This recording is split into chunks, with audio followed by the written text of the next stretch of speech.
Hello दोस्तों, आपका एक बार फिर से स्वागत है हमारे एफर्ट्स चैनल में। तो आज मैं इस वीडियो में एक और रियलिस्टिक आइज़ को ड्रॉ करने वाला हूँ। तो स्टार्ट करते हैं अपनी इस वीडियो को। तो यहाँ पे मैंने सेम उसी तरीके से एक और रेफरेंस यहाँ पे सिलेक्ट किया है आइज़ को ड्रॉ करने के लिए। और उस आइज़ को ड्रॉ करने से पहले उस रेफरेंस में मैंने शेप्स को ऑब्ज़र्व किया कि कहाँ पे कौन सा पार्ट कितना बड़ा होगा, कितना छोटा होगा और कौन सा पार्ट किस शेप्स के साथ दिख रहा है, कौन से शेप का कौन सा पार्ट दिख रहा है, उसको देखते हुए ऑब्ज़र्व करना है और फिर उसके बाद ड्राइंग को स्टार्ट करना है। तो यहाँ पे मैं ऑब्ज़र्व करने के बाद यहाँ पे मैं हर लाइंस को यहाँ पे देखते हुए, मेज़र करते हुए हर लाइंस को ड्रॉ करूँगा। अब ड्रॉ करने के बाद यहाँ पे देख सकते हैं कि लाइंस को आप शेडिंग करने के से पहले आपकी जो आउटलाइन है उसको लाइट रखना है, या अगर डार्क हो चुकी है तो उसको इरेज़र की हेल्प से शेडिंग करने से पहले इरेज़ कर लें। तो आप स्टार्ट करते हैं अपनी इस शेडिंग को। तो हमारी जो आउटलाइन है पहले कंप्लीट हो चुकी है। तो शेडिंग करने के लिए यहाँ पे सबसे पहले मैं यहाँ पर हाइलाइट्स को थोड़ा सा उसकी जो आउटलाइन है उसको ड्रॉ कर लूँगा। जो हाइलाइट्स हैं उसकी आउटलाइन को इस तरीके से ड्रॉ करना है, थोड़ा इजी हो जाएगा और मिस्टेक होने की जो प्रॉब्लम है वो कम हो जाएगी। क्योंकि अगर इस तरीके से आप ब्लॉक बना लेते हैं तो आप शेडिंग करने के टाइम ज़्यादा जल्दी में आप शेडिंग करेंगे तो आपको पता रहेगा कि यहाँ पे मैंने एक ब्लॉक बनाया है, इसके अंदर मुझे शेड नहीं करना है, इससे बाहर में मुझे शेड करना है। तो इस तरीके का एक माइंडसेट बन जाता है अगर आप इस तरीके से हाईलाइट पे शेड करेंगे। तो ध्यान ये रखना है कि इस तरीके से अगर आप शेड कर रहे हैं, आउटलाइन कर रहे हैं, तो आपकी जो आउटलाइन है वो शेडिंग के साथ मर्ज होनी चाहिए, उतना ही डार्क आपको आपकी आउटलाइन को रखना है। ठीक है, अब यहाँ पे धीरे धीरे आप देख सकते हैं कि हाईलाइट वाले के अंदर वाला जो पीपल वाला पार्ट है वो लाइट है और बाहर वाला जो पीपल का पार्ट है जो डार्क दिख रहा है वो उन दोनों में बहुत ज़्यादा डिफरेंस है, क्योंकि वहाँ पे जो लाइट का रिफ्लेक्ट पड़ रहा है उसकी वजह से उसमें उन एक पॉइंट में आधे वाले पार्ट को लाइट दिखाया है और दूसरे वाले पार्ट को डार्क दिखाया है। तो यही चीज़ में ऑब्जर्वेशन बहुत ज़्यादा ज़रूरी है, एक एक पार्ट के टोन को समझना।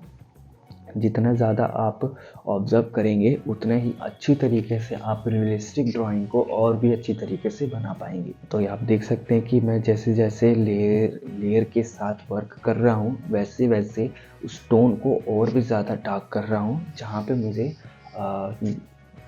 जो पार्ट डार्क दिख रहा है उसको मैं और भी डार्क कर रहा हूँ।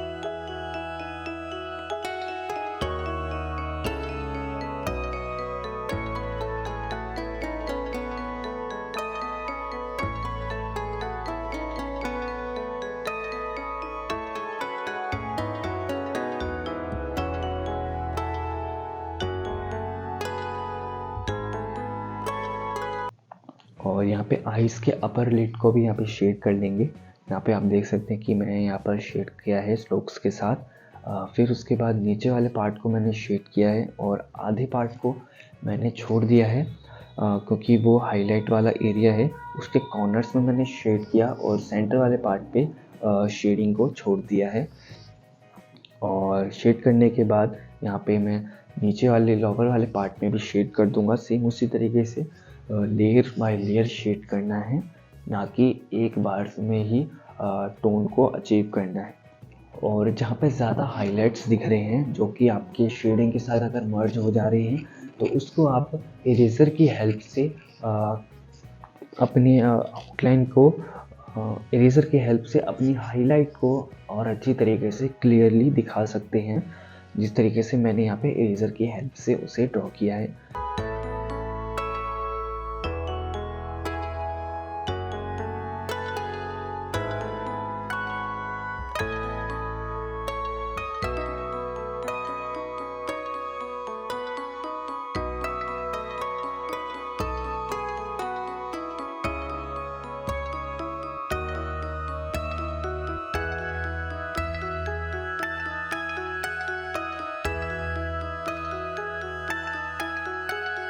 और जो आई लैशेज़ हैं उसको भी यहाँ पे मैं लाइट पेंसिल के हेल्प से पहले ड्रॉ करूँगा। फिर उसके बाद जहाँ पे ज़्यादा डार्क शेड दिख रही है ना, उस हेयर्स को मैं यहाँ पर उनको ड्रॉ करूँगा। और कहीं पे आप देख सकते हैं कि मैं उसके नीचे भी ड्रॉ कर रहा हूँ, क्योंकि उस पर जो शेडो है उस हेयर्स की वो उस स्किन पे आ रही है। तो उस स्किन की जो शेडो है, हेयर की जो शेडो है जो स्किन पे आ रही है, उसको भी दिखाना बहुत ज़्यादा ज़रूरी है, जो रियलिस्टिक ड्राइंग को और भी ज़्यादा रियलिस्टिक दिखाएगा।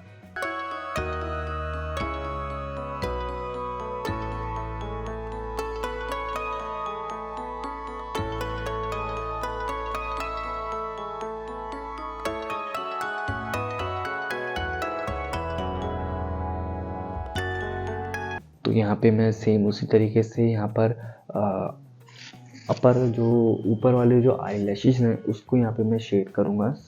यहाँ पे फ्लो पे ध्यान देना है। और यहाँ पे आप देख सकते हैं कि वो जो हेयर आई लैशेस के जो हेयर्स की जो शेडो है वो हाईलाइट की जो मैंने यहाँ पे सेंटर में जो हाईलाइट छोड़ा है, उस हाईलाइट पे भी उसकी जो रेफरेंस है वो दिख रही है। तो उसको भी यहाँ पे मैंने ड्रॉ किया है देखते हुए।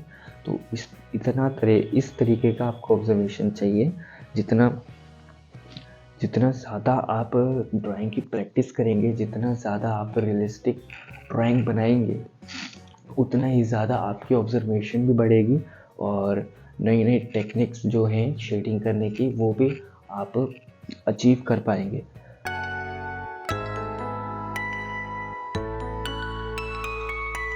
जो आईब्रोज़ हैं यहाँ पे मैं उसे ड्रॉ कर रहा हूँ। ये थोड़ी पतली सी आईब्रोज़ हैं जो मैं यहाँ पे आपको ड्रॉ करके दिखा रहा हूँ। तो आप देख सकते हैं किस तरीके से फ्लो पे ध्यान देना है आईब्रो को ड्रॉ करने से पहले, एक एक हेयर्स पे ड्रॉ करने के बदले। तो आपको ध्यान देना है, अगर किसी के हेयर्स जो आईब्रो की जो हेयर्स हैं वो कम है तो आप हेयर्स को काउंट करके ड्रॉ कर सकते हो। अगर हेयर्स जिसके ज़्यादा दिख रहे हैं तो उसको काउंट करने की जगह उसके फ्लो पे फोकस करना है।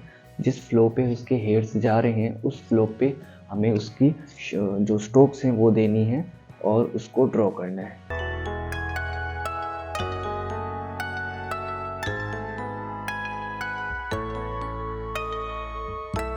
तो आई होप आपको ये जो ड्राइंग है, रियलिस्टिक ड्राइंग है, ये आपको अच्छी लगी होगी और इस ड्राइंग से कुछ सीखने को मिला होगा। तो मिलते हैं नेक्स्ट वीडियो में, तब तक के लिए बाय बाय।